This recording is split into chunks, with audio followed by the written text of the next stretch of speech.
Okay. Graph of what we've just been talking about. So brain, meaning, understanding, interpretation, right?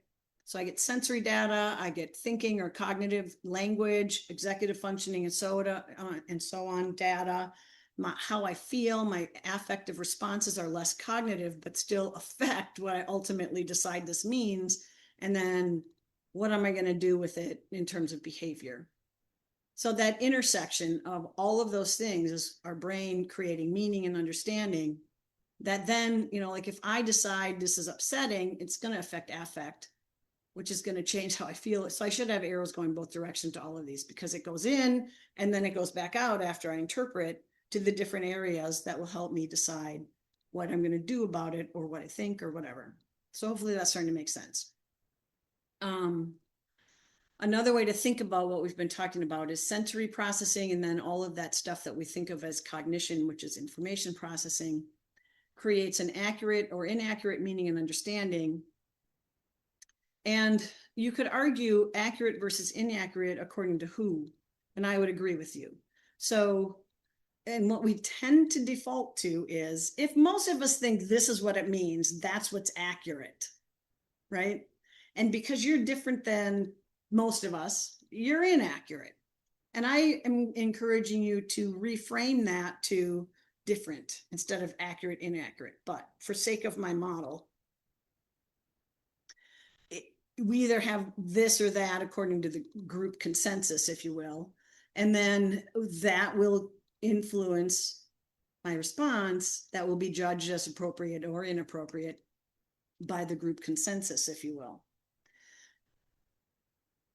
Self-regulation is an active and intentional process. So our ability to comply with those requests and expectations initiates these activities in relation to task goals and situational demands, and modulation of that intensity and frequency and duration of verbal, motor, social, and emotional responses. Some of us have to work harder at it than others, but all of us become challenged about something during the day. Like, here's one that just happened to me. I have these headphones that I've been using since COVID started, and they work great. I plugged them in last night. They wouldn't work. What are we going to do? Problem solving, right? Change, be flexible, go with it. What are you going to make work? It's 10 o'clock at night. You can't go buy a pair right now, and you got to be ready tomorrow at 7:30. That was all in my brain. And if that's just where I got stuck, would I be able to function? Would I have found a solution to help you all hear me today? So we all get challenged throughout the day in different ways, and it will be a smaller or bigger or barely a blip on our radar, depending on what it is and how we interpret it. But we will engage in some kind of response that will either help us solve the problem or maintain our level of emotional intensity. And the higher up we are, the harder it is to do that. Hopefully you're starting to hear me repeat myself because that's a good thing. That means you're starting to kind of get how they're interconnected. So how do I help kids learn how to do this with intention and to develop that self-awareness of where am I on my hierarchy of intensity of my emotion, and based on that, what's going to help me the most right now is what we're always trying to teach, right?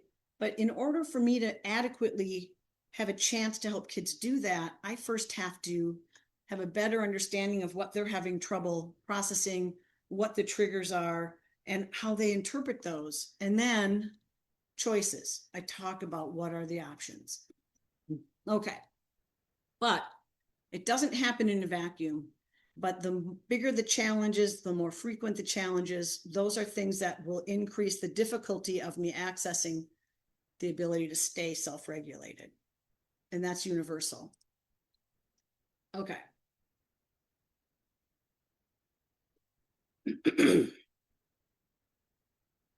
This is a silly question, but send me an emoji if you disagree with this statement.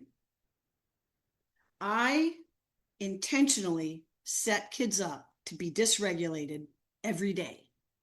If you disagree, send an emoji.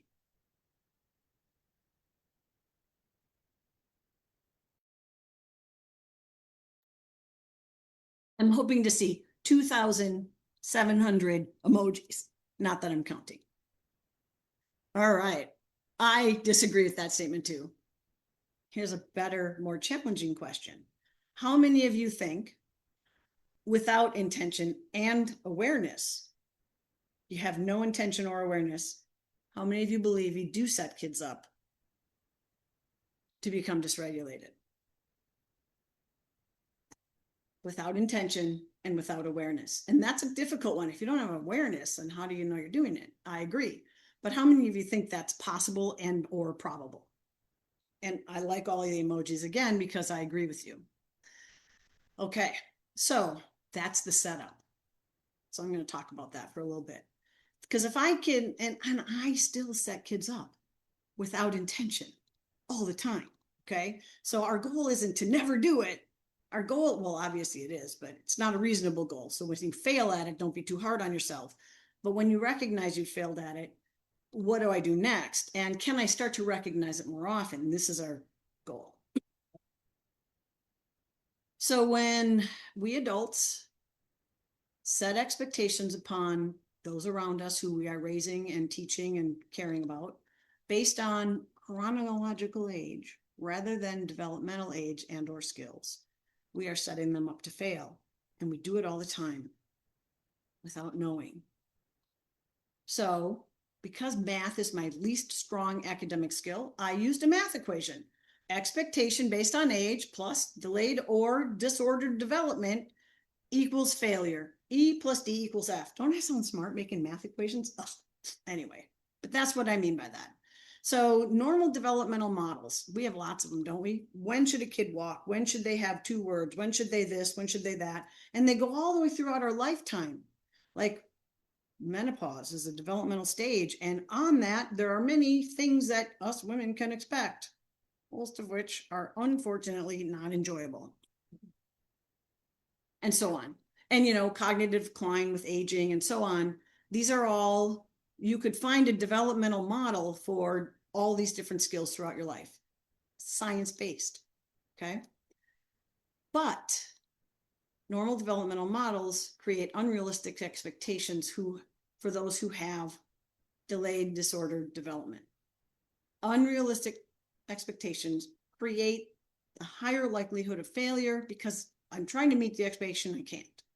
Failure creates frustration, anger, negative self-view or negative self-talk, more defiance, and all of those things fall under that umbrella of thinking about someone with poor self-regulation. And when dysregulated, prevents learning and making progress, gaining skills, and even access to coping skills that I might already have. Okay, not a good picture, but none of you want to do that, and I know that. So I'm going to talk about it a little bit to help increase our awareness of our blind spots, if you will. So developmental models used in a very not helpful way. Expectations set by chronological age. For kids or adults who have delayed or atypical development, we have just set them up to fail. Helpful ways to use developmental models: set expectations by ZPD, stands for Zone of Proximal Development, or another same or simile, if you will, functional development. At what age are they functioning with this particular skill?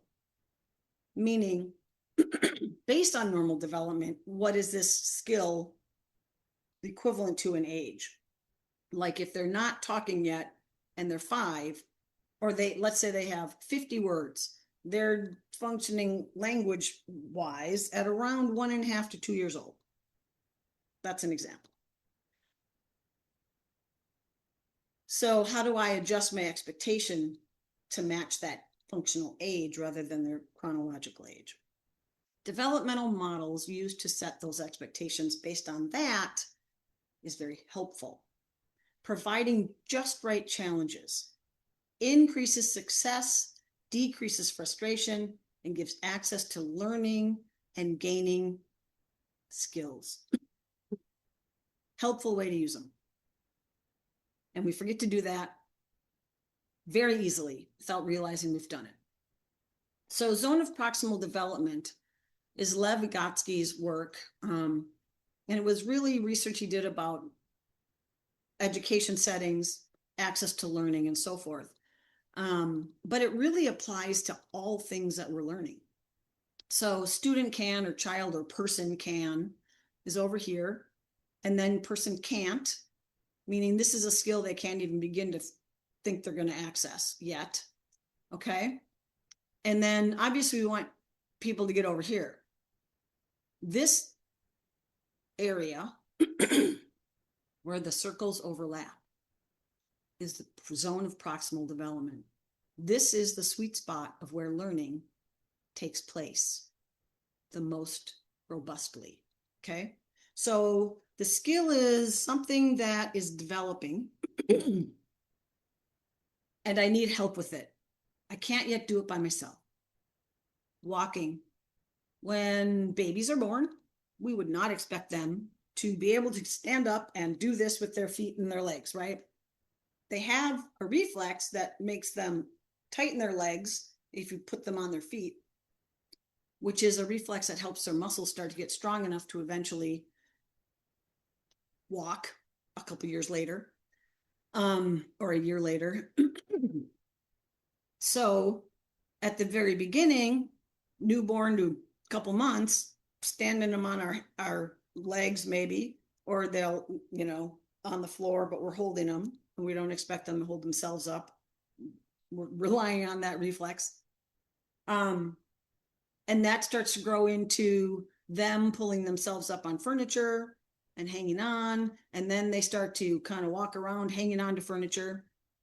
And then maybe they are playing with toys at a table that's about their height and they let go and they are balancing now on their own. Woo, right? But we don't expect them to take off and walk through any of those pieces. These are development to the act of walking independently. So they can't, but they're developing leg strength. As they get enough leg strength and enough balance to pull themselves up to furniture, they're kind of right here. If you think about this middle part as a continuum, okay? And then maybe they're starting to take some steps when we're holding on to them. Okay, now they want you to do it all the time. And, okay, except sometimes you want to do something else. Anyway, so they start out by hanging on and starting to take walk. And then more and more independent, less and less need for that, but still want it. And then at some point they let go and take a step or two, fall down. That's their first steps. 1 or 2 steps, they fall down. They walk. Did you see them do that? We are so excited. Did they have functional walking yet? No, but they did. They took 2 steps on their own. That's walking, just not functional yet. So they're still in here. They've taken their first step.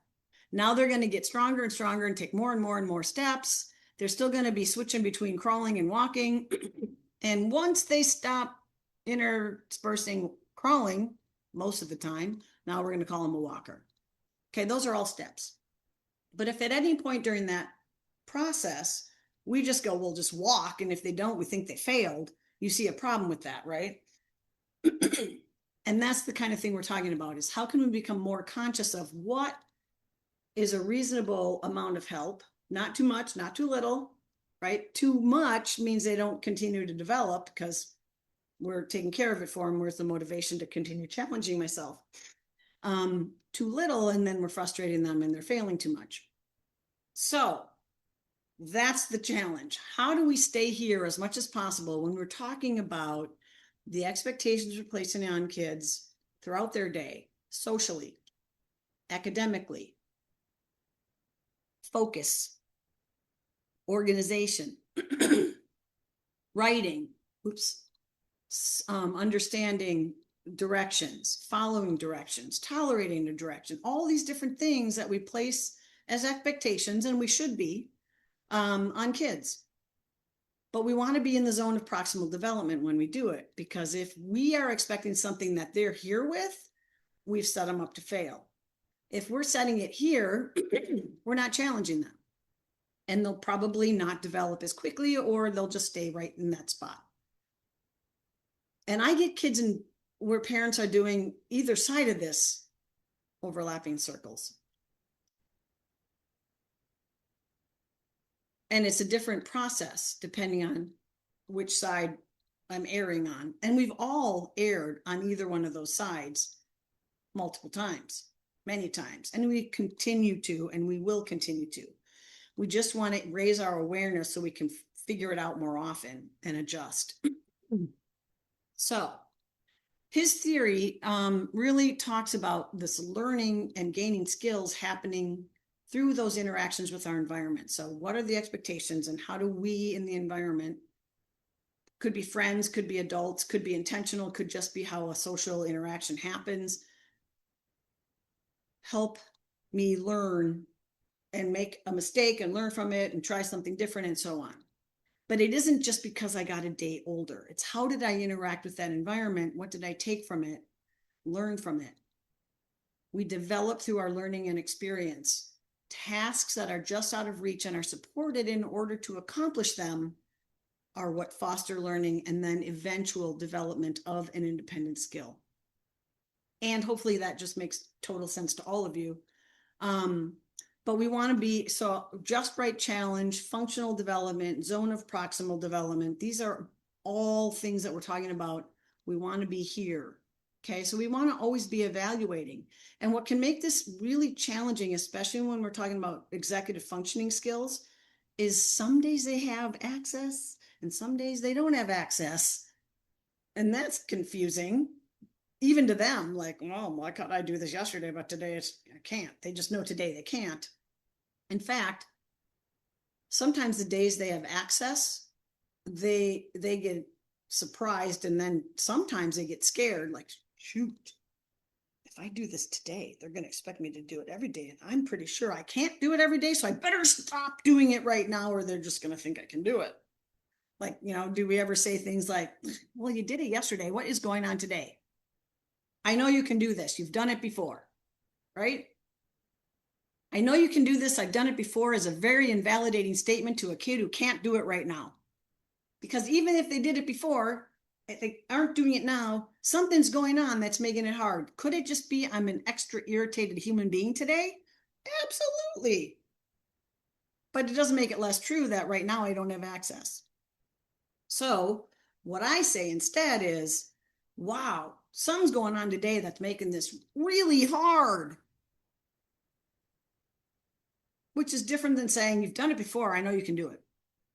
I know you have it in your brain, I might say this too, but today your brain's not cooperating. That's true also, right? So not you've done it before, so do it now, but some version of, wow, I know you've done it before. I wonder what's getting in the way today. I wonder what's making this hard today. Because it's not about I don't have the skills sometimes, it's I don't have access today or in this moment for whatever reason. And I become curious about that, not what's making you decide not to do this. Like, what's getting in the way of this today? What's different today than the times I've seen you access this skill? Things like that. I get curious about and explore with questions when kids do accuse me of having way too many questions. In fact, it is common for kids in my office to go, can you talk to my parents now? Like, enough already. Anyway. And then I explain and I apologize at the same time about why I ask so many questions. And sometimes I do start to talk to parents for a little bit and give them a break. Anyway, so steps to setting appropriate expectations. Consider where the child is currently functioning, not how old are they. Consider how we help children who are chronologically that age and developing normally, because a lot of times parents are like, well, I don't know how to accommodate that, but we do, because normally developing kids, we are pretty good at setting expectations for that they can manage, right? Because somewhere in us, we kind of get the 5-year-old, this is this. Do we have the specifics of when I should have 5 words in my language development? Maybe we do, probably we don't. But we get a general sense of they seem behind or ahead based on same age. peers, right? But how do we help kids who are chronologically this age? And then we're continuously adjusting our expectations to be in line with where their current zone of proximal development or functional development, or what skills do they have access to today, not their chronological age. We want to meet with the kid. And yes, I talk to 1-year-olds too about this. And do they have the same language skills as a 5-year-old? No. Do they have pretty good receptive language if they're normally developing? Yes, they do. Can they indicate they like or don't like something? Absolutely. Do I do more guessing? Yes. But it does apply to even a 1-year-old. So how do I give just enough help, not too much help? And a lot of it is, especially the younger they are or the fewer vocabulary and or language skills they have, there's a little more guesswork, verbal guessing, and or watching their behavior for, I'm okay with this, I'm not okay with this, things like that. But what is our new expectation, and how do we model that and continue to develop the skill with a child who has neurodivergent development? Okay, so that's kind of what we want to be doing. Is not you're 5 years old, you need to have the skill, not you're graduating high school and you still can't keep a checkbook. Or do kids keep a checkbook? No, they have some program that does it for them. But do they have those independent skills to go out and into the world and be successful? Kids with executive skills famously create significant fear and worry and anxiety for their parents. Going off to college, oh my God, they're fail. They're gonna be up all night playing video games. They have no ability to turn off this or okay, all valid. And just because they're graduating high school doesn't automatically mean they have all those skills. So then the question becomes, the skills they don't yet have in a way that will help them function in college, how do we help them function in spite of that? And that often looks like external supports, accommodations, and so on. Okay. So a little more on the setup. Neurodivergent children's skills misalign with these models. They set up caring adults to set them up to fail. And here's two people I totally made up to help bring it home a little more. Sally and Johnny. Okay. I made them up, and it's to just kind of demonstrate how easy this is for all of us to fall into the trap. Okay. For sake of my demonstration or example, they both are in 7th grade, and they both have a 504 plan. What is a 504 plan? It is a document, a contract, that is part of the Individuals with Disabilities Act that says, because of whatever this disability, it could be a mental health disability, it could be a physical disability, it could be a cognitive disability, whatever the disability is that is interfering with access to, could be education, could be employment, could be a building, like think wheelchair ramps and elevators and so on. Because of my disability, there are some barriers to my ability to function successfully within the world in an independent way. Therefore, this 504 plan says, if we provide these accommodations to this person, they have better access to whatever the issue is that they're having trouble accessing. So when you think wheelchair, you think an elevator is an accommodation to get to the 2nd floor if I'm in a wheelchair.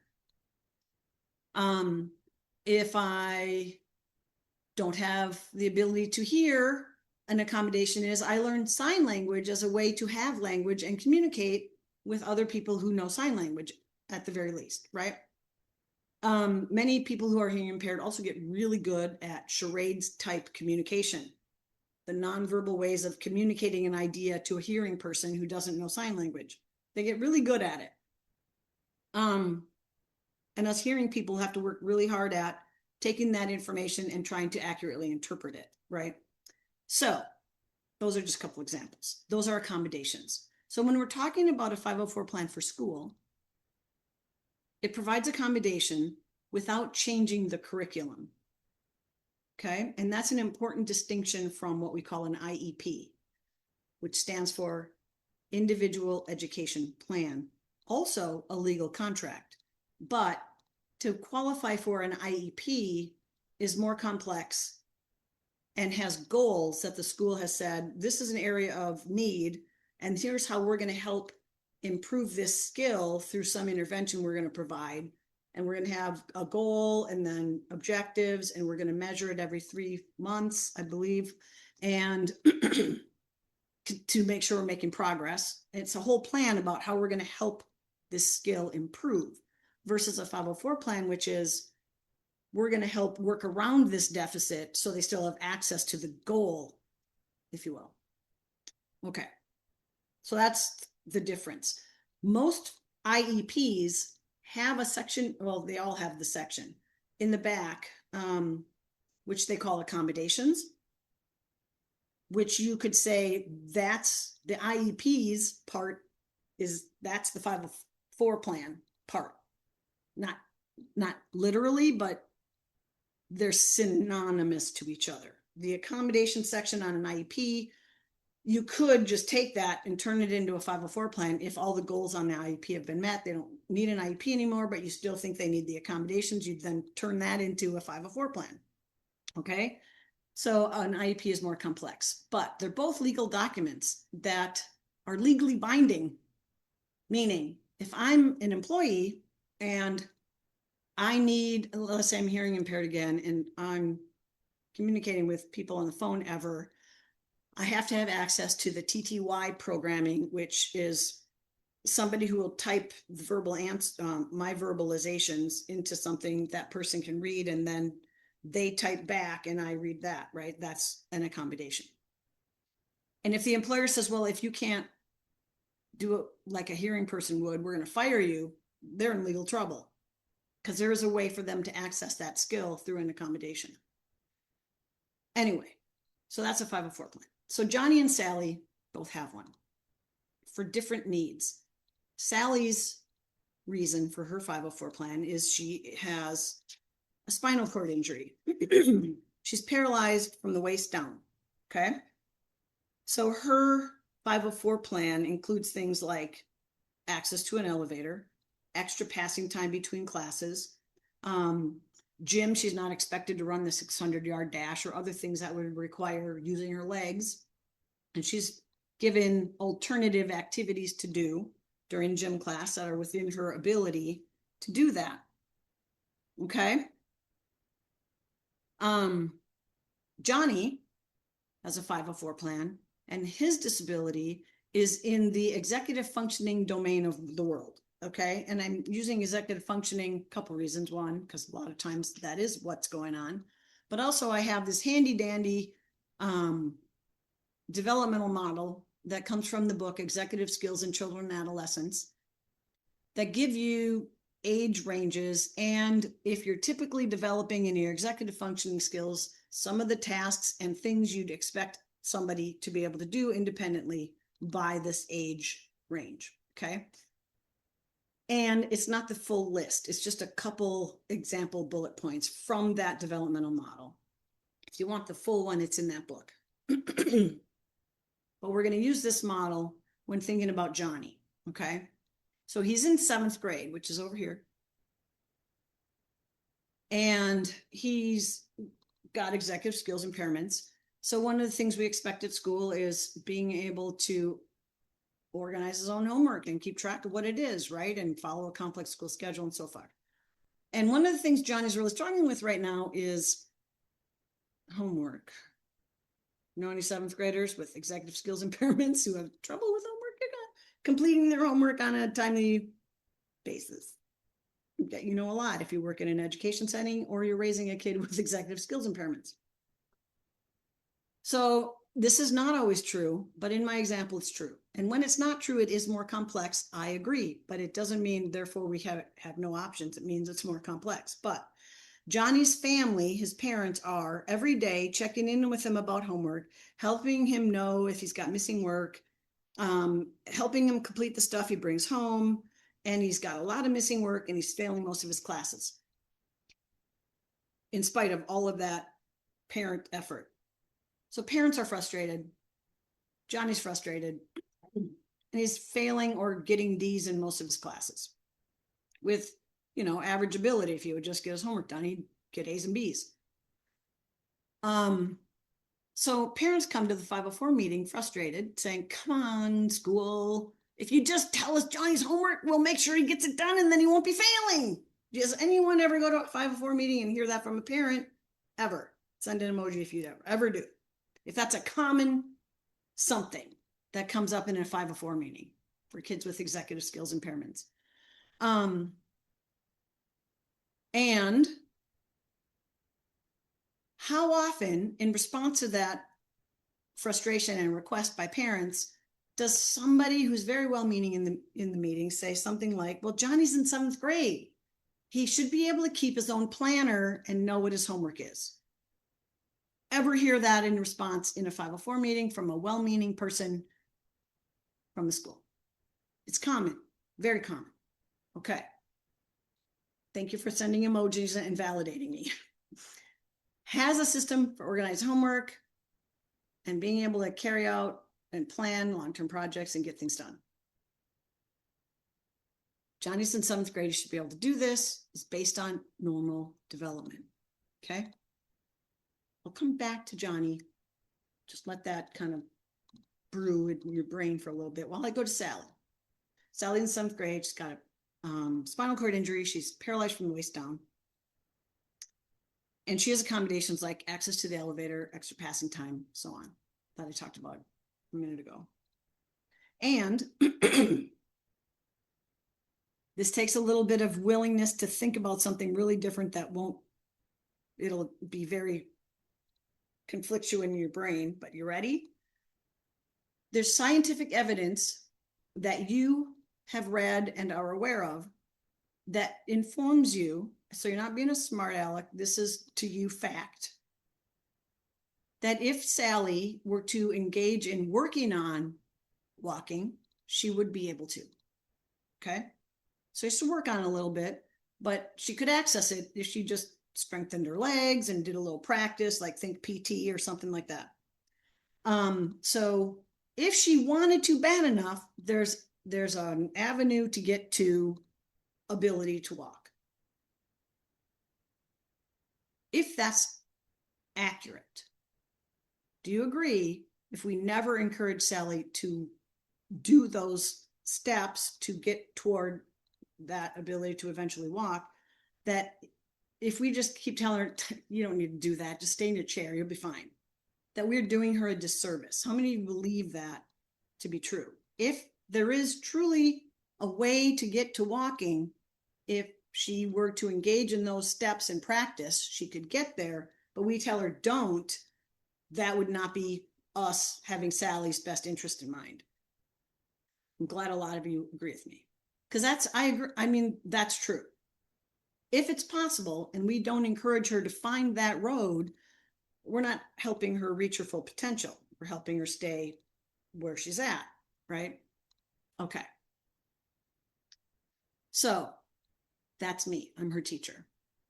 I have read, believe there's this pathway that she could engage in and walk if she wanted to.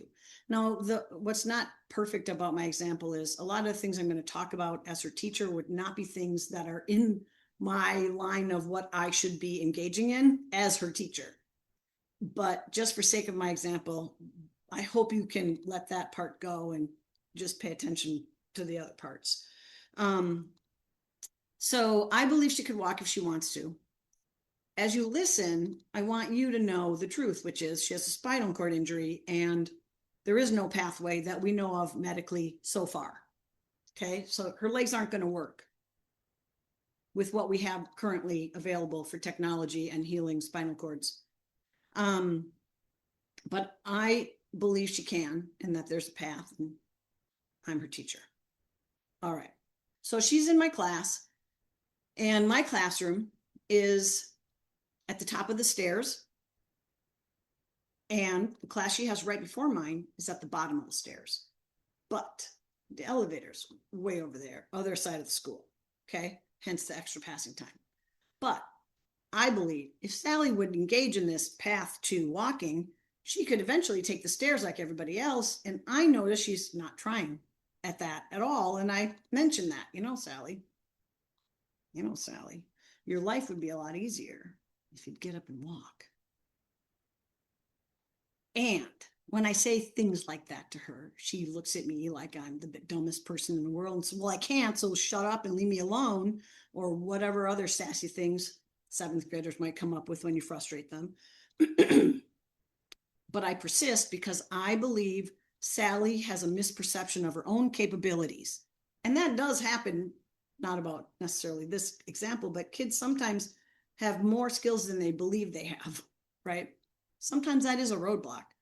So that's my perception, is she just doesn't know she has this ability. And so I persist, if you do this, I think how much easier it would be, as a way to try to encourage her to the benefits to Sally if she learned how to walk. And I'm always looking for, how does this benefit you? Because that's the best way to help somebody feel like maybe this is in my best interest, or I want to try it. How will it help me? Not how will it help you, right? Okay.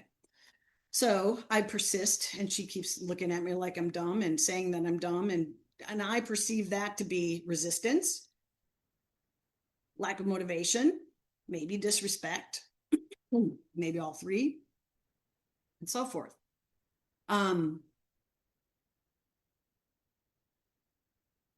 One day, I'm trying to think. Sorry, it's been too long since I told the story. I've lost my order. So as we persist in this dance, if you will, she's more and more frustrated with me. I keep trying to up the ante to try to get her to at least try this thing called learning how to walk. And I keep seeing lack of motivation, lack of effort. So I keep saying, come on, try, come on, try, come on, try. No, no, no. We're getting more and more sort of conflictual in our baseline relationship. One day we're in the library. Do kids go? I don't know. When I started this whole thing, kids still went to the library to look things up in encyclopedias. It's all online now. But they're in the library gathering things, including books, for a research paper. And she asks me in her nice voice one day, can you get that book for me on the top shelf? And I noticed the niceness, and I reinforced that she used her polite voice and asked me very politely and respectfully, and how much I appreciate that. And then I say, have you tried to reach it yourself? And then she freaks out on me, and she just goes off. Oh, didn't just let that go already? I can't stand up. And if I could stand up, don't you think I would? And she'll on and on, super loud. And there's some swear words thrown in there too, by the way. And I'm like, Sally, you're in the library. Yelling and disrupting the library is unacceptable. If you can't use a normal voice or a quiet voice, and you can't be more respectful, you need to leave and go to the in-school suspension room, or wherever you send kids when you send them out. So she giving me the middle finger on her way out of the library and continuing to yell and scream about how dumb I am and this and that and blah, blah, blah, blah, leaves the library. Ultimately does not complete her paper and tells her parents she cannot complete her paper because I would not help her. And now I'm super mad because she's blaming me because she didn't even want to try. Like, what? I can't write your paper for you, Sally. You could, whatever. I'm super upset by this because she's accusing me of that, right? And I'm just like, had it. So I say, Sally, here's the deal. I'm going to break, I don't say this part out loud, but I'm truly breaking the law if I do this, and she has a 504 plan. I'm not providing these accommodations anymore. You can be on time for my class because she has extra passing time. And what she's been doing is, 1 or 2 minutes late. She comes in quietly, sits at her table so she can pull up to it with her wheelchair instead of the attached chair at the desks, and joins class quietly. That's what she's been doing, 1 to 2 minutes late. No problem. But I say to her, which is breaking the law, but whatever, ignore that part for now. You can be on time to class like everybody else, or you're going to get tardy like everybody else because you're not even trying. So then she's really mad, and I don't care because I don't know what it's going to take to motivate this child. She starts coming in even later the next day. Like now she's 3 to 5 minutes late. And she comes in going, he's to the class. You wouldn't believe what happened. And she goes through this whole litany of all the things that made it impossible for her to be here on time. And the whole class is laughing, and the whole thing gets derailed in terms of teaching for a couple minutes. And now I'm really upset. And she's just looking at me like, what are you gonna do about it? We're now in a power struggle, wouldn't you say? And I just have this inside thought of, I don't know what it's going to take to motivate Sally. And then I'm like, okay, I don't like fighting with this child. Maybe try something positive. So I come up with this plan, and I think, oh, positive reinforcement, like a reward, right? Instead of negative reinforcement, meaning a punishment of some kind. So I think, okay, every day at lunch, I see her eating a candy bar, same one every day. I know she likes this candy bar because she eats it every day at lunch, right? So with my own personal money, I go out and buy supersized candy bar of what she eats every day for lunch. Because what teenager doesn't want their favorite candy bar in supersize? So next day, I'm so excited that she's going to be excited about this, right? Like, okay, we're going to get no more fighting. After class, ask her to come meet with me, and I'll write her a pass for her next class so she won't be tardy. So we have private conversation. I go, hey, I don't want to fight with you.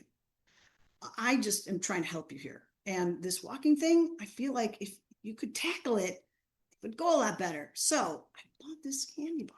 It's super sized. She looks like yum at first. And then I say, if you just do a little, any indication of effort, like, in your chair, push yourself up, you get the candy bar.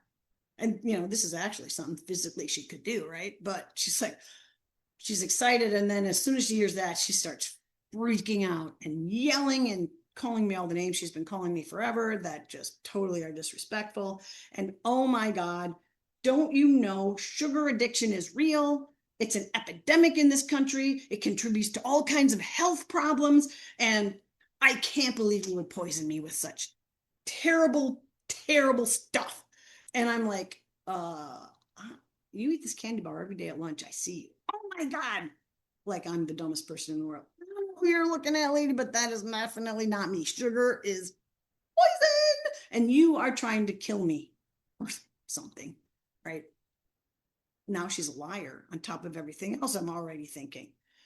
And I am like, whatever. Then I'll just keep pushing, tardy, tardy, tardy, tardy. You can go see the principal and this and that and the other thing. Not a good scenario. Things aren't going well with Sally and me.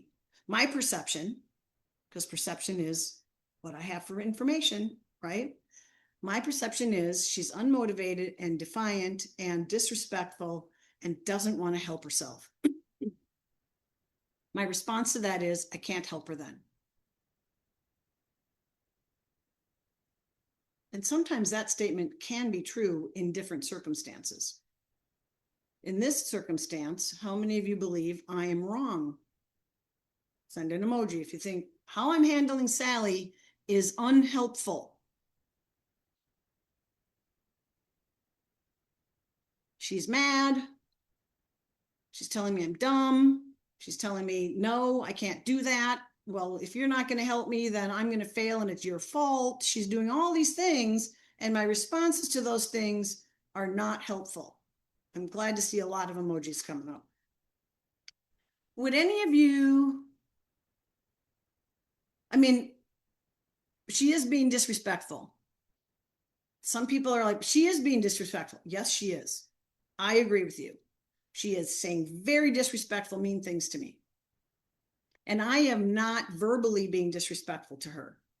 I do not believe I am being disrespectful to her. And yet having an expectation out of her reach and holding her accountable to it, if you think about it, is disrespectful. Setting someone up to fail is not respectful. I don't know I'm doing that, but Sally's responding to that expectation with disrespect. And that's the most important part. Could she be letting me know those same things in a more respectful way? Absolutely. Is that the most important part of this? I don't believe so. Okay. So The disrespect is communicating something that I'm not hearing, which is, this is an unreasonable expectation that you're placing on me. And if I get only focused on the disrespect and not what the disrespect is communicating, do you see how I'm missing a big piece of what's going on? It doesn't mean don't address disrespect. It means pay attention to what it's also communicating. It's both. And I say that because there's many times people talk about that disrespect and as if I'm ignoring it, and I want you to know I'm not ignoring it. But if we only focus on disrespectful behavior in response to something we're expecting, we're missing the part they're also communicating, the other part. Not, I'm mad at you and therefore I'm going to be disrespectful, but what am I mad about? I need to pay attention to that as the adult or the other person in that relationship. Okay, so would any of you go so far as to say that what I'm doing with Sally, okay, you could take the stairs like everybody else. Well, reach it yourself. And well, if you don't reach it and you don't write the paper, that's on you, not on me. And, you are unmotivated. You need to help yourself. All these messages. Would any of you go so far as to say that that is some crossing the line into abusive? Send an emoji if you feel like, yeah, it feels abusive. Emotionally and or verbally abusive. Many of you. Okay, I agree with you. Is it my intention? No, my intention is to help Sally. Okay. This is the blind spot we all have sometimes, and the frequency is a matter of each individual person's ability to sort of step back and perceive it differently, right? So I agree. It crosses the line into emotional abuse because I'm expecting something she can't do and blaming her when she fails. That's abusive. Okay, I don't know I'm doing that. We go to her 504 meeting and everyone's aware of Sally and me, right? Conflictual relationship. And I'm frustrated with the rest of the team because they're all enabling her. They're making her so comfortable in her wheelchair. I'm the bad guy and I don't like being set up to be the bad guy. So anyway, we're in this 504 meeting and that's kind of what I walk in with. Others walk in with, why are you being so hard on her? Different perceptions. And someone says to me, because I'm complaining about how everyone else is setting me up to be the bad guy and they're all making her so comfortable in a wheelchair and she could walk if she'd just work on it a little bit and all this other stuff. And someone finally says to me, well, what is it that makes you believe Sally could walk if she wanted to bad enough? And I look at them all like they're the dumbest people in the whole wide world. And I say, she's more than 18 months old. She should be able to walk. Duh.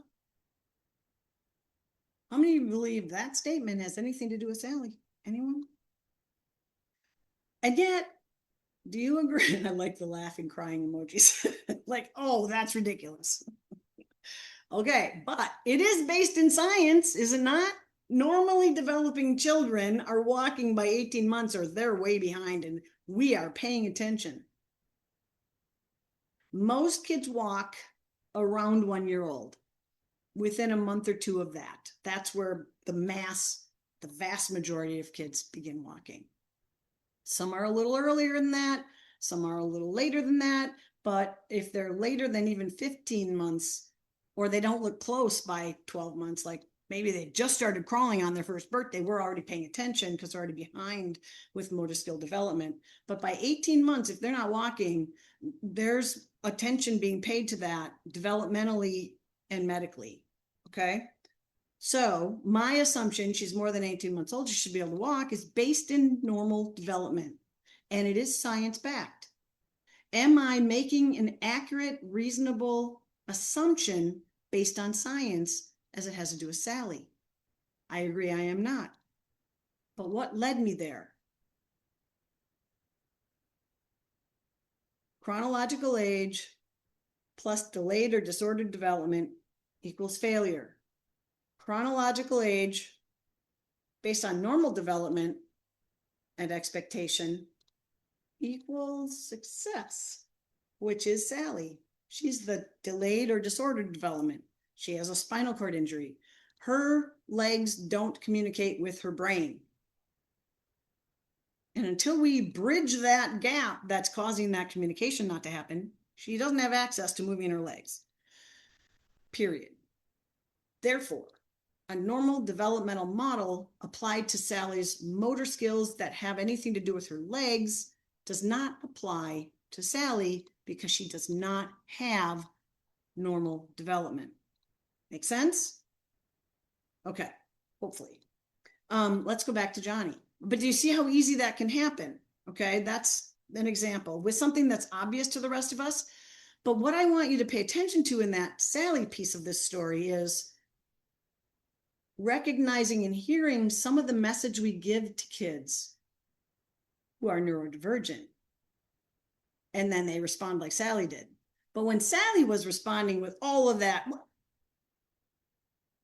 those of you who understood that I was expecting something unreasonable probably interpreted Sally's behavior very differently than I was interpreting it when I believed what I was expecting was reasonable.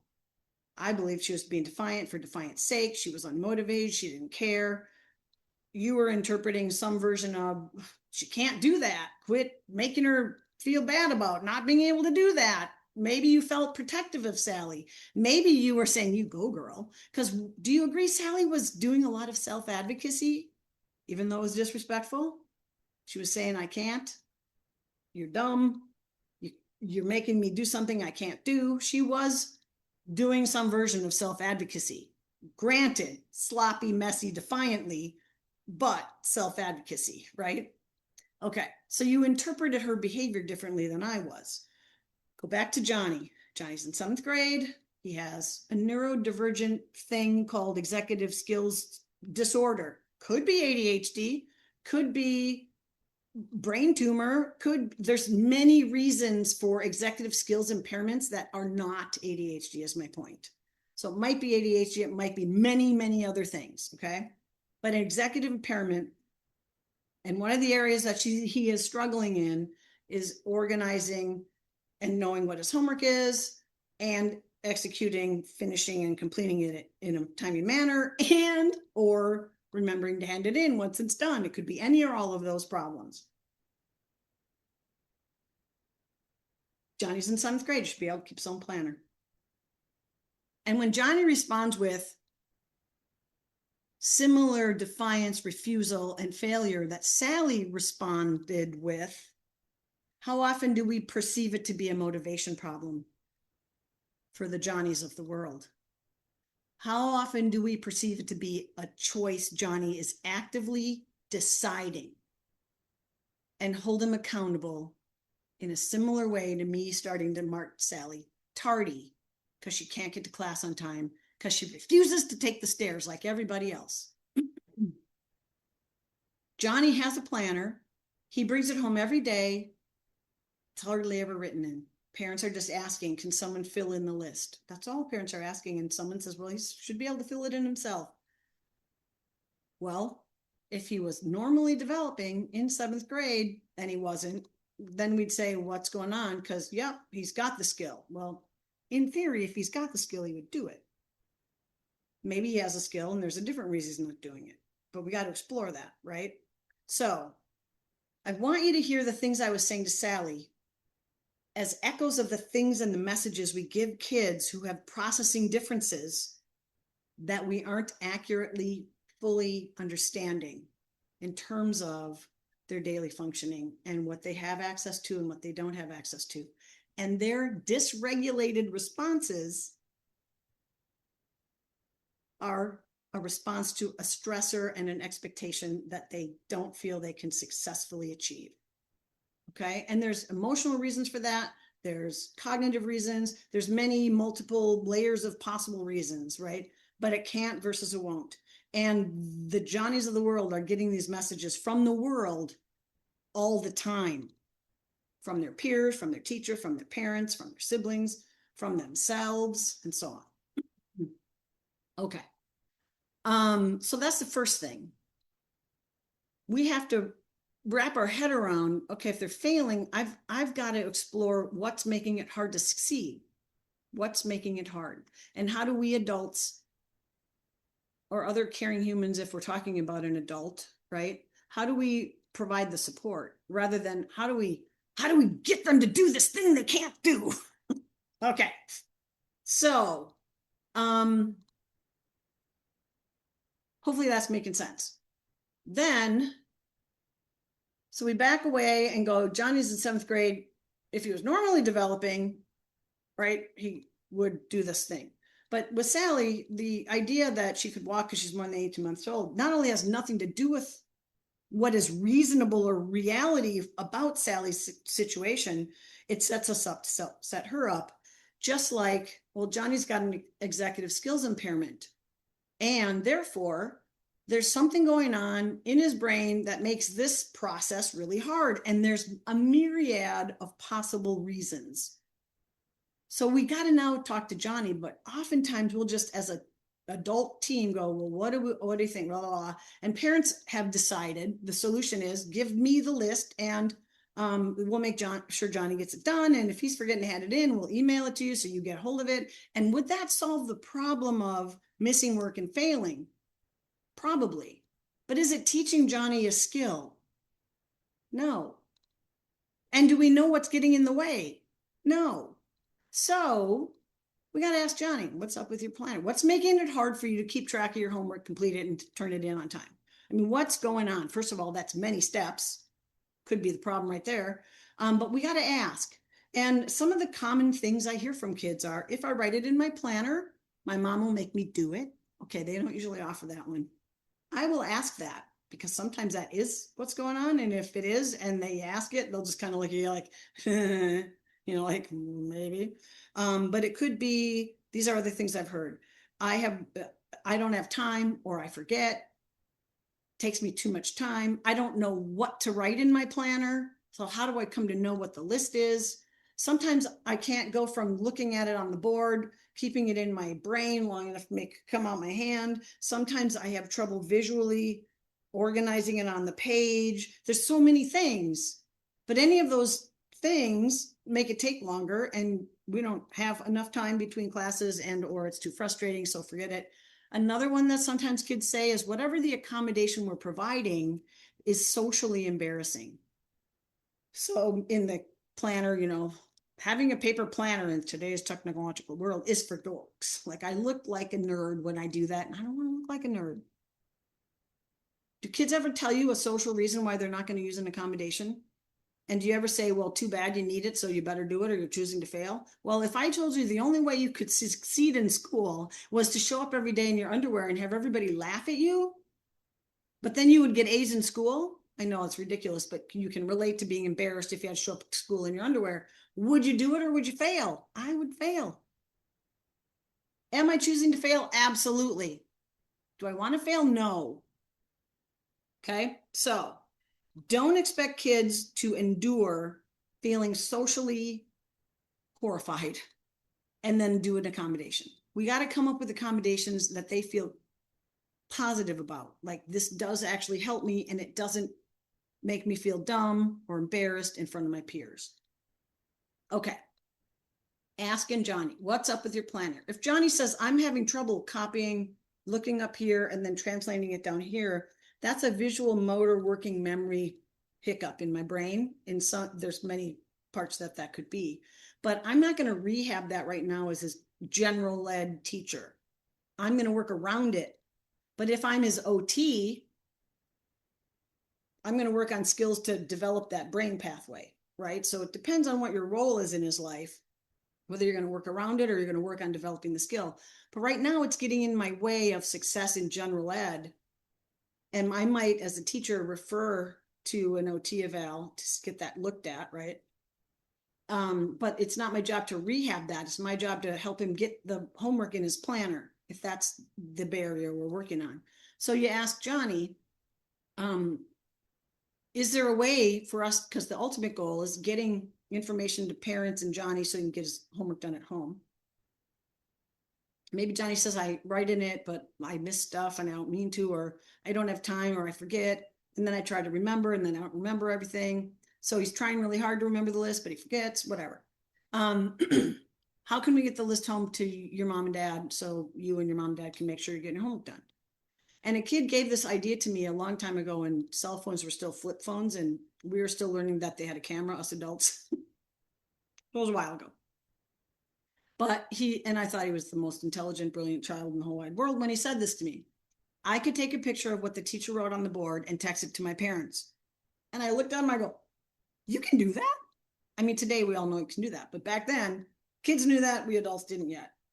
Well, anyway, does that idea solve our problem? He's independently doing it, right? He's getting the list home, and it doesn't involve writing in his planner, working around it. Brilliant idea. But even back then, cell phones were becoming problems in school. And so he couldn't just pull his cell phone out without permission. So now we're going to write an accommodation. Okay. And when you write an accommodation, you're going to say who is going to do what, when.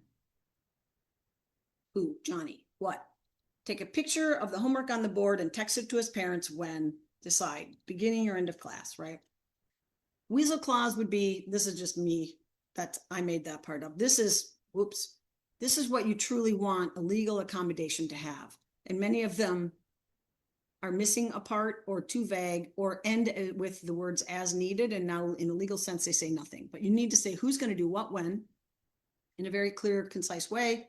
Weasel clause would be, if Johnny were to start using a cell phone in ways that are not part of the accommodation, how might he lose that tool? It is not a privilege, it is a tool. But can it be abused and cause problems? Possibly. If so, what's the weasel clause? If Johnny takes it out for anything other than what the accommodation says, he'll get the same number of warnings and the same consequences as everybody else who takes it out without permission. But if he loses it and you don't provide a backup plan, you're breaking the law again. Be like Sally's spray painting the inside of the elevator. You can't just go, well, now you can't use the elevator and expect her to get to the second floor for classes. You have to provide an alternative avenue to access whatever that accommodation gives them access to that is not humiliating. Might be a little more challenging, but not humiliating. Like you're not going to pick Sally up over your shoulder and carry her up the stairs and then flop her back in her chair. That's humiliating.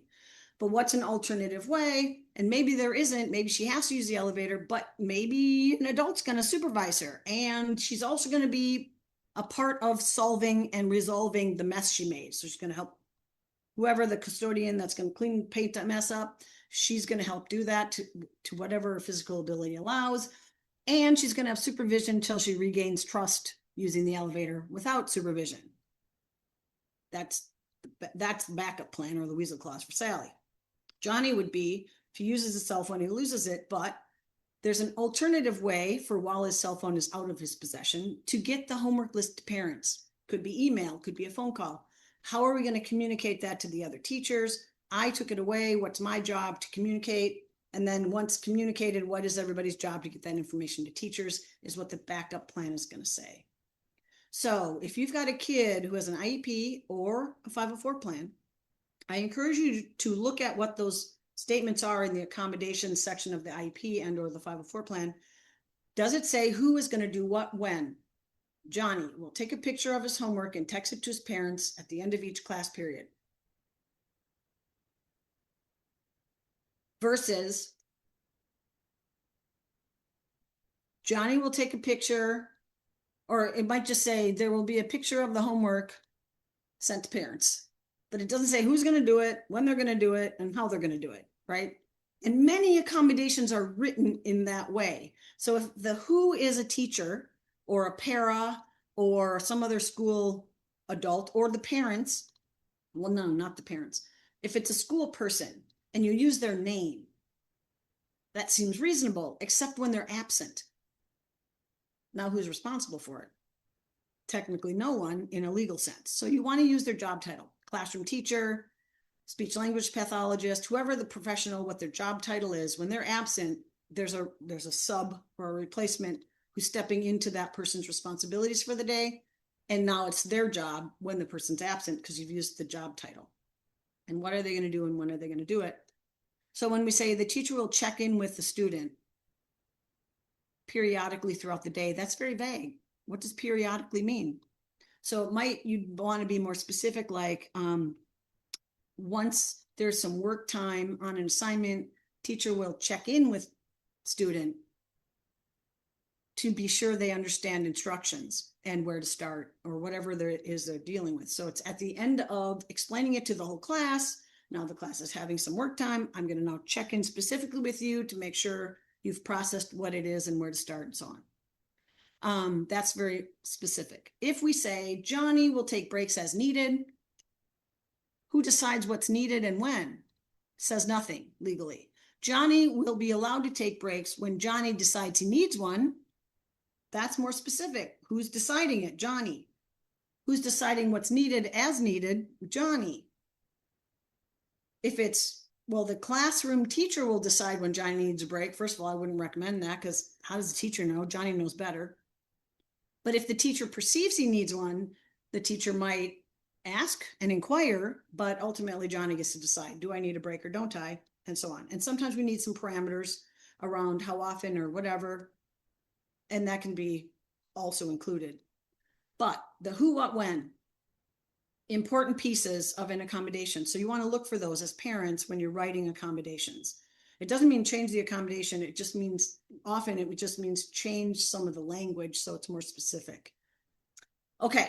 Gwen, you want to review some questions? And while you're getting that, I just want you all to know about this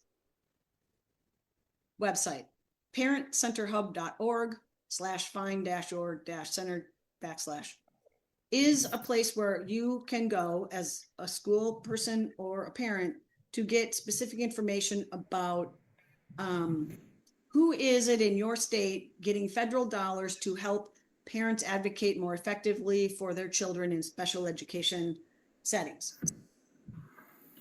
The law is complicated. School professionals actually often don't know the law any better than us parents. And that is not a diss on school people. It's a diss on whoever educated them or whatever their job is. I don't know why we don't at least include some awareness of where I can find the answers about what the law says. But if we're all, flying blind about what does the law actually say, that just adds to the big fat mess special education is. So as a parent, if you can figure out who the parent advocacy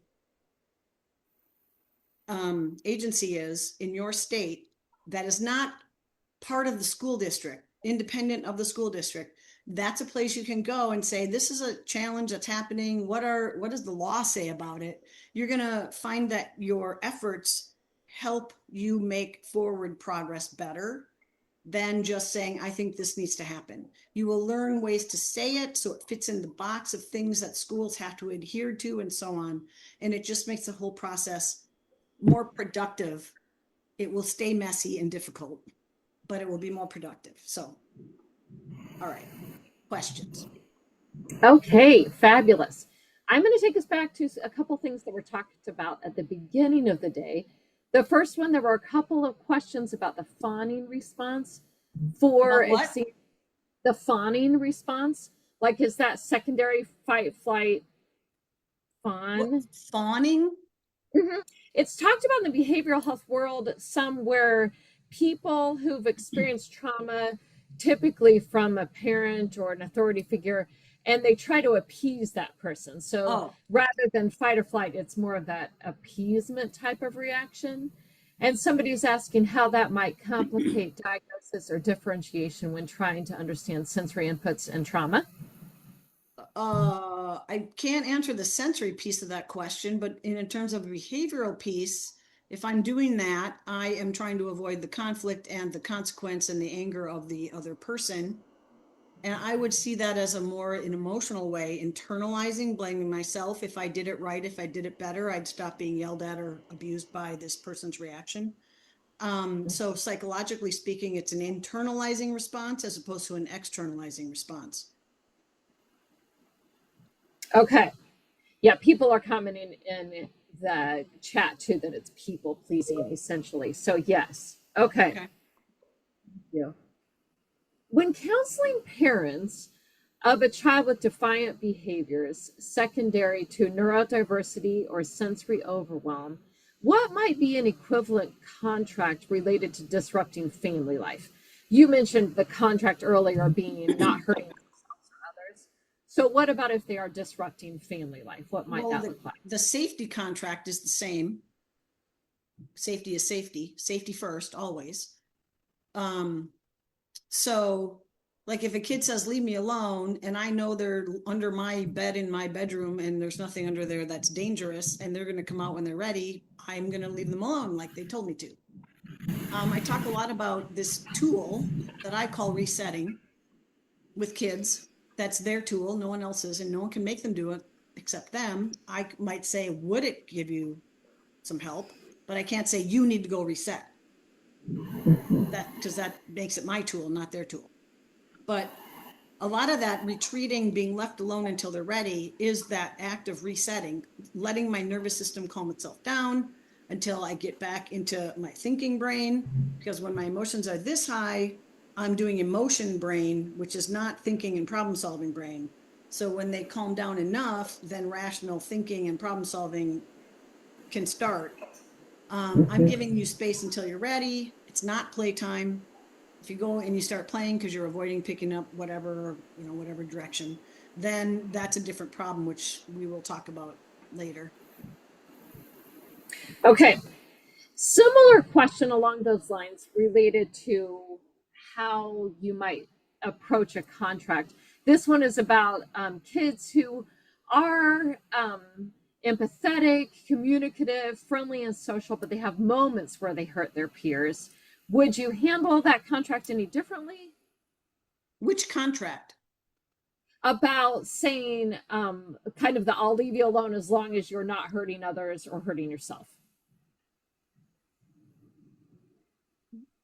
So I'm observing a social interaction and a kid is doing or saying something that I see as harmful. Mm-hmm. I would intervene, label the behavior and in what way is it harmful, Mm-hmm. and give them a choice to discontinue that behavior or come with me or come outside that social interaction and take a break. Okay. Uh-huh. So Okay. it's a discontinue message or Mm-hmm. leave the situation until you're ready to discontinue that behavior. Mm-hmm. Okay. And if I've harmed somebody physically, um, that's an automatic timeout because that's a safety issue. You don't hit, automatic timeout. Even for a 1-year-old, believe me, it works. My daughter was like, doesn't even care. I'm like, well, have them be in timeout till they care, which usually takes 2 minutes or less. And then you say, are you ready to stop? And they start walking away. And when they're one, that's their saying yes. And then you observe. If they do it again, they go back timeout, right? So that repeating helps them understand the language that you're using with them for future messages that they'll respond to with the words rather than the actions. Um, so yeah, a physical aggression, automatic removal until you're ready to be not doing that. And I like to say to kids who have been aggressive, when you're ready to come back and explain what you did that wasn't okay, in other words, own what you did in words. And I don't say you have to apologize because I can say I'm sorry and not mean it, but I say you got to own it. You got to say what you did and how you could have handled it better, like own it, try to make an amend of some kind, and then we'll move on, but not until you're ready to do that. And for many kids that wait until you're ready to own it, they'd rather die first. Like I can come back and apologize all day long and not internalize a darn thing. But if you're telling me I got to come back and own it, oh, that's going to kill me. And that's exactly why they need to do it, right? Apology is easy, own it harder. So when you're ready to explain what you've done that was not okay, that got you into timeout, what got you into timeout, and what do you think would have been a better way to handle it for next time?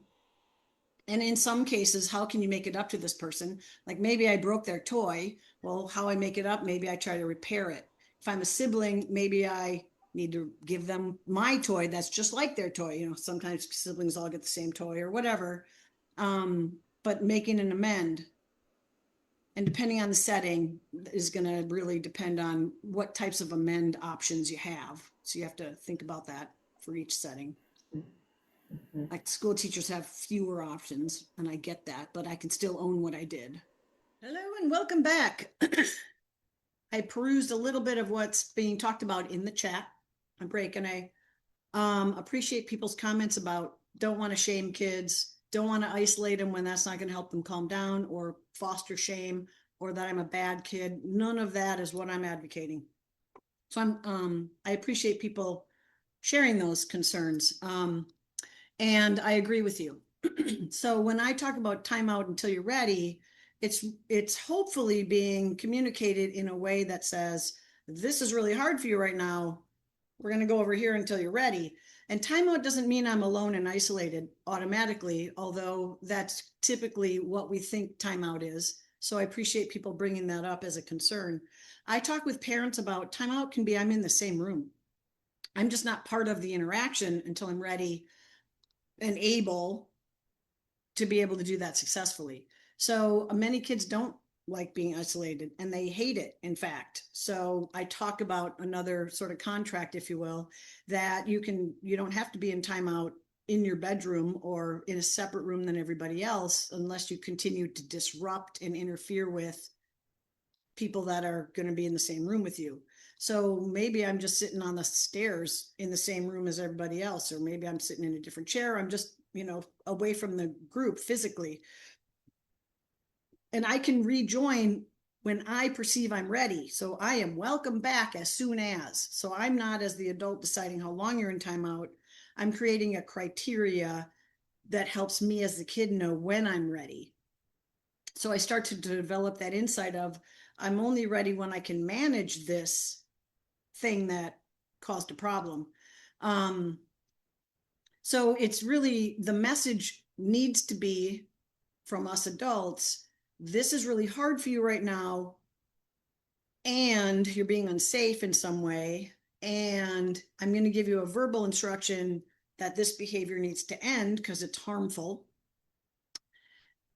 And the other choice would be remove yourself until you can meet that expectation of discontinuing the unsafe behavior.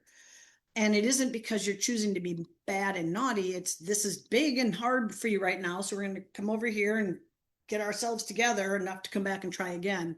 So always that opportunity to come back, try again. Oh, that was really hard again. Let's come back over here, gather ourselves together and come back and try again. Instead of, oh, you rotten kid, get over here. You can't play. Not that message. So I appreciate people mentioning that as a concern because I agree with you. And I didn't clearly say that when I was talking about how I use timeout. I don't think of timeout as punishment. I think of timeout as an opportunity to get myself back in control so I can rejoin. Okay. And I empower kids to be in control of that process by saying, until you're ready to, whatever that behavioral change needs to be, so I can come back and be successful. And sometimes there's a problem solving process with kids in there too, depending on the situation. Maybe whatever happened, I want to better understand. So I want to talk about that so we can figure it out together. Not we need to talk about this young child because you are rotten, not that. But okay, when you come back, we'll figure this out together. As often I'll say stuff like that because I don't know what that means until I start talking with kids about what happened because their perception has stuff involved that I have no idea about. And I need to understand that before I can truly understand what happened. And this is important. When I get curious about those things, almost always, there's something that child's perceiving that I had no idea about that I can then validate as something that, oh, it makes sense that you were that upset then. And then I can talk about when that whatever circumstance happens that is very upsetting, what are some more effective, not appropriate, although they kind of go together, but not always. What's more effective at solving that problem that you might try next time, right? So yelling at your friend and saying mean words to them communicated you were upset, but did it solve your problem? Probably not. other than the friend knows you're mad. Did it create a new problem? Yeah, you hurt your friend's feelings and had to go to timeout because you were being mean. What could we do next time that would help your friend know that this is what you were upset about? Now we're talking about communication skills and so on. So anyway, I agree. We don't want to shame. We don't want kids to start feeling like they're a bad kid. And kids who have impulsivity famously feel like they're the bad kid. They're always blamed. Everything's always, it's your fault. Even though someone was poking their buttons for 5 minutes that we didn't perceive, and then they finally blew up at somebody, and now their behavior got them in trouble. And the other person that was doing this under the radar never gets held accountable. No, I agree. That needs to be figured out and processed with all people involved. But the timeout about safety, I mean, safety first. And I talk to kids about, you got to be safe. If you can't be safe, you got to be away until you can be safe, and they agree, everyone deserves to be safe. So, and I'm doing that along with validating they're trying their hardest and it's really hard. And sometimes it's too hard. And so you need to take some time to get back in control and not, you're just a rotten kid and like hurting people. Never that message, because that isn't true. And I agree. So I appreciate people talking about that in the chat. Okay. This is, somebody gave this to me at the seminar I was teaching, and it was years ago at this point, but it was adapted from CESA 2, and it's a co-teaching workshop in Wetumpka, Wisconsin. I don't remember what year, but I've since seen this in other places. But this is what we're talking about. Like, equality means we give everybody the same. And in this picture, we see how that's really not giving people equal access. We're giving people equal tools, not equal access. Equity is accommodations, which are the blocks that give people equal access. Okay. And this, if we can get there, we've made significant progress. How do we remove the fence and still keep everybody safe? Well, one idea would be plexiglass, right? But is that reasonable in this setting? It depends. So can we do it so we don't even have to give accommodations and give everyone equal access? In this example, it's removing the fence or the visual blockade, if you will, called a fence. But sometimes this isn't something we can achieve, but we can get here. So giving up the idea that we've got to give everyone the same or it's not fair. What we want to think more about is, does everyone have access?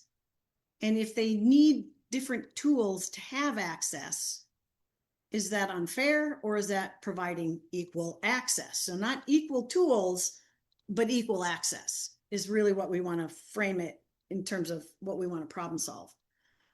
Well, if we give one kid headphones, they're all going to want headphones. That could be true. Doesn't mean they all get them. And I use the analogy of crutches, especially little kids. Someone comes to school with crutches, all the kids want to try them out. They're a fun toy, right? And if all the kids at school decided, because that kid has a broken leg and they have crutches, we all deserve crutches, we would all feel pretty comfortable saying no and the reason, right? You don't need them. Your leg's not broken.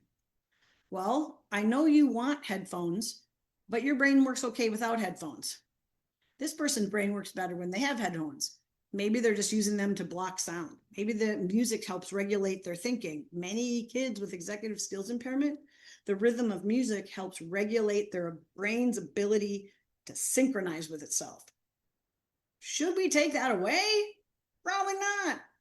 But a kid whose brain synchronizes without music, do they need music? No. However, in the example of music, does it distract from their productivity? If the answer is no, then I say, why do we care? Just something to think about in my example of music. Okay, so I just like that graphic. I think it's a nice kind of picture of what I've been trying to talk about today. But if we don't perceive the fence as a problem, then we're going to think this is reasonable. Does that make sense? And so we're talking about that awareness of the metaphoric fence, if you will. Okay.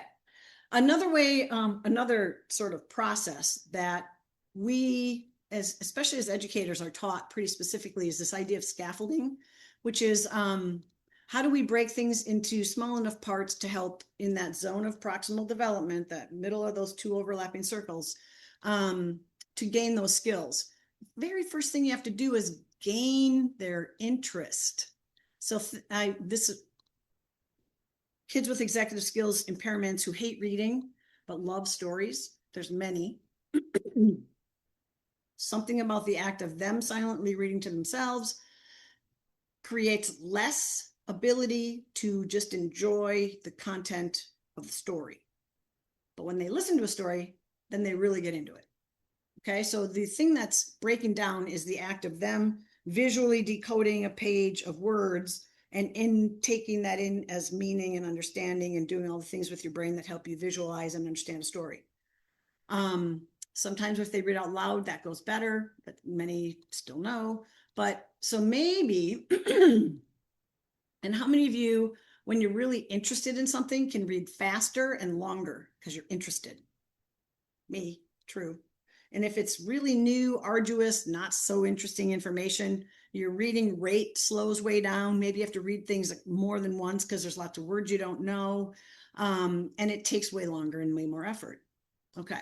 So one of the strategies for reading, for example, is maybe I'm going to read the first couple chapters with a kid, and we're going to talk about what that means. Like when they're setting the setting, this describing things and characters and boring details because you're not connected to them yet, to interpret it with them. Like, oh, so what do you think that kid looks like? Or is he kind of a nerd or a cool kid, or whatever, talking about different characters and attaching a name to it, so when they see the name later on, they start having that description of that person be part of that name, if you will. So instead of random names that never get connected to actually who is this person and how they relate to the other person, you're trying to help them do that in the first couple chapters of a novel. That's a chapter book. And now they're interested in the story. Oftentimes they can continue on their own then because they have some of that background that connects different people to different stuff and so on. And now that they're interested, they can kind of do it on their own. So making sure, and if it's math, how do I help a kid be more interested in math? What might be a context that would be interesting to them that they could apply what I'm trying to help them grasp? Breaking it down to their level of competence, that's giving that just right amount of help and so on. Helping them discern what are the important aspects. Like, I want you to pay attention to this. At home, kids have a to-do list to get ready for bed. You need to go brush your teeth. You need to put on your pajamas. You need, and it's a whole sentence for each thing. You can break down into words. Teeth, toilet, jammies. Way less words. How do I emphasize important aspects? Minimize their frustration, and then modeling, demonstrating, and it gives you some ideas about how to do that. Like sometimes I'll just say to kids, I want you to look over there. Tell me what you see. I'm not giving them an instruction. I'm hoping they'll see they've left a big old fat mess over there, and most of the time they spontaneously start putting stuff away, which I can then reinforce that. Oh, thank you for picking up. I really like it, didn't have to tell you. I didn't think you were aware of that. And so I really appreciate you taking care of it once you became aware of it. Right. So how do I help them get the information they're missing in a way that empowers them and helps them feel good, not dumb? That's kind of what I'm doing all the time. Providing choices. And we're going to talk a lot about choices. Choices are very empowering, but they also help me problem solve. What are some of the options out there that could help me with this problem? When I was doing my dissertation, I mentioned I'm not good at math. Well, lots of data, interpretation in a dissertation. And I was like, ugh. My brain would just go, boop. So I'd call my advisor and I'd be like, okay, I know we've talked about this and I know you told me, but my brain lost it. Is how I'd literally say my question. And he would just sort of do a pondering response, like, well, I'm thinking that something, something, and he'd put two things together that would help my brain remember. And then, oh, thank you. And then I'd have to hang up right away before I forgot. Anyway, that was exactly what I needed. And he was doing suggestions or providing some choices or another way to think about, or it's this and this, those important aspects. Oh, yeah, it's those two things I want to pay attention to, or whatever. So these are the ways we help fill in the parts their brain is missing or stuck on or has trouble doing. And then as they get better at it, because the more you practice, the better you get at anything, right? Math will never be my strength, but I can do math. And the more I practice math and the more people who coached me and helped me understand why I did this versus that and whatever, I can do, everyday math. Am I a mathematician for calculus? Absolutely not. Do I even want to be? No. If I chose a profession with calculus, would that be a good fit for me? Depends on how bad I want to learn calculus. Doesn't mean no, means depends. But how do I withdraw over time and really celebrate their success and their bigger independence? My 1.5-year-old grandson got a blood draw yesterday. Well, most of the time he'll go to the doctor and freaks out if the doctor wants to touch him, like look in his ear, freaks out. Well, he handled this blood draw like a champ, his mom said. So we got home, I was babysitting, and I go, I hear he handled it. And you got a band-aid. I made all this big deal out of his band-aid and how big he is. And he went, he was so proud of himself. And it was awesome. Did he cry? Absolutely. But he didn't go up here like he might otherwise. And I'm just talking about how brave he was, even though it hurt a little. And look at that, you got a band-aid. How cool is that? And blah, blah, blah. And he just thought that was the best. And that's what you want him to take from it, not, oh, the blood draw hurt and it was a terrible experience, because he'll take that to the next one, right? Instead, it was, wow, it was hard and you did it. Yay. So how do I withdraw support, but how do I reinforce the strength and positive and challenge? And I overcame it, even though it was hard. And that's how you empower kids. But first, we have to have that goal and expectation that is within my ability to achieve if I put some effort in. Okay. Shifting gears just a little. So there's this program called the Nurtured Heart Approach. Howard Glasser is the author of it, and he has a book, couple books, but Transforming the Difficult Child is his book that he has several editions of, and it's research-based and so simple and yet so hard and so effective. So what he talks about in his approach is that the energy we adults give to any behavior of a child will reinforce the behavior. So my example of he was so brave and such a big boy and got a band-aid and how cool are you? That's the energy that I was, that is the behavior rather that I was reinforcing, rather than, well, you cried when you got your shot. If I give my energy, even if it's, oh, I'm so disappointed in you, I'm reinforcing that behavior. So energy is emotional excitement, disapproval, our emotional energy. That's what he's talking about. Because energy is emotion and attention and can be positive or negative. But whichever it is, if we give it to that behavior, we're reinforcing the behavior. So, strategy, focus your energy on the desired behavior more than the energy you give the problem. Okay. So he talks about quick, short consequence, rejoin group, like just a quick interrupt it, start again, interrupt it, start again for the things you don't want happening. And when they do what you want them to do, to be very excited and give it lots of energy.